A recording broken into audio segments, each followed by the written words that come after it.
incredible voice made her a fan favorite from day one. She's the American Idol first runner-up, and she's here with us today. Please welcome Crystal Bawasak.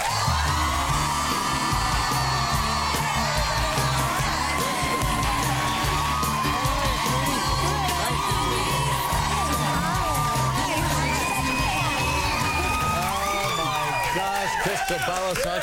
Hi. We just had #1 here yesterday, you know. Yeah, I watched, actually. Yeah, he brought us up to date on everything. A lot of people thought you were going to win. They were surprised by the outcome. From day one, I think everybody expected you to win. Did you feel that way? I never felt like I was a front runner. I just, I went out there every week and just did my best and had a good time. So, I'm amazed that I made it as far as I did. But you really had a powerhouse closing night. All the judges gave you a rave. Yeah, I'm really honored that Simon's last comment on his last season was, outstanding. It's a positive comment. It's really cool. Right. For me, your voice, when I heard you this season, from your first song on, I thought, where has she been for all these years? Like, it seems like you should have been making records for the past 10 years, or from whenever you were legally an adult. I agree with you. Right? No, I'm just, I'm singing in subways and trying to make my way through life and working strange jobs here and there. Well, you're from Toledo. Yeah. And so they must know you pretty well there in the various clubs and so on. Yeah, Toledo, and I actually moved to Chicago when I was 17 and lived there for about 5 years, which would explain the Lee Crystal Chicago audition. That's right. Yeah, right. And there you were sitting right next to the big guy, huh? Yeah, well, there was a guy in between us who did some strange, like, vocal warmers, like, really strange vocal warmers. A lot of weird cats out there. Yeah, Lee and I looked at each other like, what's going on? But that day that you performed in the closing show was the day you broke up with your boyfriend. Yes, Tony's, he's been great. He's been my rock through the whole thing. I wouldn't have gone through this process with anyone else. He's one of my best friends. And, we just... But on that day, it had to come on that day, huh? Yeah, the timing wasn't great. What exactly was the problem? What was the finale there? Why? The timing wasn't great, but that's okay. I'm not mad at him.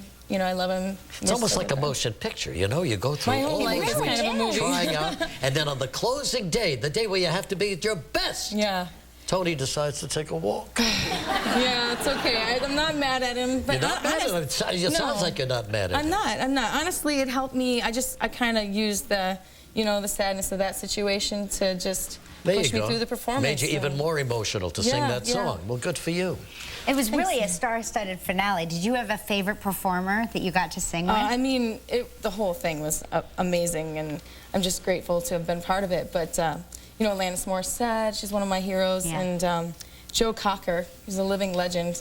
So you seemed to really enjoy when Joe Cocker came out. You actually looked so excited to be standing there with him. At that point, didn't care what happened. I was standing on stage with Joe, and just being able to perform with him was amazing. Yeah, but I sense that all through the whole thing, you kind of had eyes for Simon.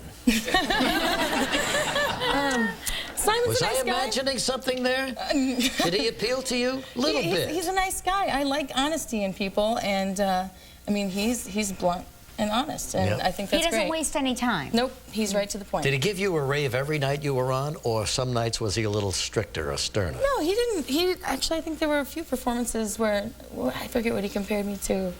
The whole subway singer, busker thing, which to me was never an insult, just because that's what I've done for a long time. So, no, Simon was good. He's just an honest guy. Well, that's good. I feel like, Crystal, that you were so good and so consistent week after week after week after week that I always have a theory about this, that people got so comfortable saying, well, Crystal's going to vote, so we'll put our vote somewhere else. Yeah. Do you ever think that happens? I think that that happens sometimes. I mean, I never watched the show too much in past seasons, but I've been briefed on everything, and I guess with Adam, he was always on top, and people just got used to it. You get so blasé about it, so it's okay though. Well, we're looking forward to a song, miss. You got one for us? I sure do. What are you going to do? Come to my window. Hey, we'll be right back with Crystal Bawasak in a moment.